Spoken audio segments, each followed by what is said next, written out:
প্রতারণার অভিযোগ উঠল শাকিব খানের তুফানের বিরুদ্ধে। কথায় আছে, যত গর্জে তত বর্ষে না। এই প্রবাদের সঙ্গে মিল পাওয়া যাচ্ছে না ঈদে মুক্তি পাওয়া সিনেমা শাকিব খানের তুফান। সিনেমাটি মুক্তির আগে পরিচালক সহ সংশ্লিষ্ট অনেকেই অনেক হাক ডাক দিলেও মুক্তির পর তুফান যেন থমকে গিয়েছে। শুধু মাল্টিপ্লেক্স নিয়েই নির্মাতা ও সংশ্লিষ্টদের যত মাতামাতি, দেশের সিঙ্গেল স্ক্রিনগুলোর কোনো আওয়াজই নেই। এর কারণ, যতটা প্রত্যাশা করেছিল সাধারণ দর্শক, ঠিক ততটাই যেন নিরাশ হতে হয়েছে তাদের। শুরু থেকে শেষ পর্যন্ত মারামারি ছাড়া আর কিছুই পায়নি দর্শক।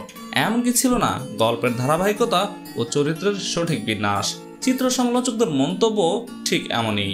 এদিকে শুরু থেকেই এই সিনেমা নিয়ে নানা অভিযোগের ভেতর দিয়ে যাচ্ছে কপি দৃশ্য, গানের সুর নকল, অতিরিক্ত রেন্টাল সহ মুক্তির শেষ মুহূর্তে প্রতারণার অভিযোগেও অভিযুক্ত হয়েছে তুফান।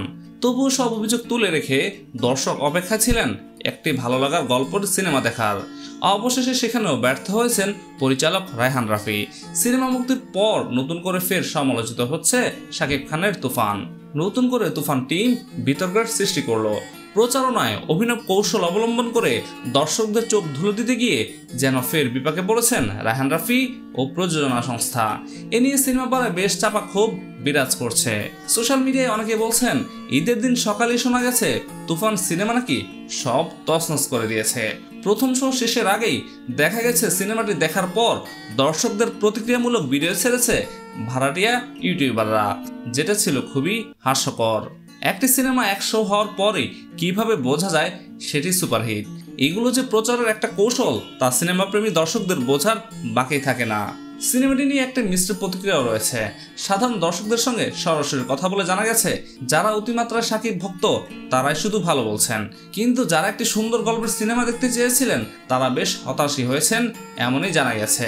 অনেকের ভাষ্য ছিল এমন, সিনেমাটি এমনিতে ভালো হয়েছে, তবে গল্পের কোনো মিল পাওয়া যায়নি, ছিল অতিরিক্ত মারামারি, গল্প অনেকটা জাম্পিং করেছে, কোথা থেকে কোথায় যে নিয়ে গেছে তা বোঝাই যায়নি। জানি না পরিচালক আসলে কি বুঝিয়েছেন। আমরা সাধারণ দর্শক যদি না বুঝি তাহলে এই সিনেমা পরিচালক কাদের জন্য বানালেন? এদিকে রাজধানীর মতিঝিলে মধুমিতা সিনেমা হলে হট্টগোল এবং ভাঙচুরের মতো অপ্রীতিকর ঘটনা ঘটেছিল। প্রযোজনা সংস্থা ও নির্মাতার পক্ষ থেকে বলা হচ্ছে, টিকিট না পেয়ে উত্তেজিত দর্শকরাই সিনেমা হলে ভাঙচুর করেছেন, কিন্তু বাস্তবতা বলছে ভিন্ন কিছু। নাম প্রকাশ না করার শর্তে এক নির্মাতা বলেছেন, বর্তমান সময়ে এই চিত্র একেবারেই বেমানান। টিকিট না পেয়ে সিনেমা হলে ভাঙচুরের মতো কিছুই নেই। এগুলো যেন আগে থেকে সাজানো ছিল তা একটা নাবালকও বুঝবে। নিজেদের সিনেমার প্রচারে এই অভিনব কৌশল অবলম্বন করেছেন তারা নিজেরাই, এমনকি নিজেদের পায়ে নিজেরাই কুড়াল মেরেছেন। তবে তাতে ক্ষতি হয়েছে সিনেমা ইন্ডাস্ট্রির।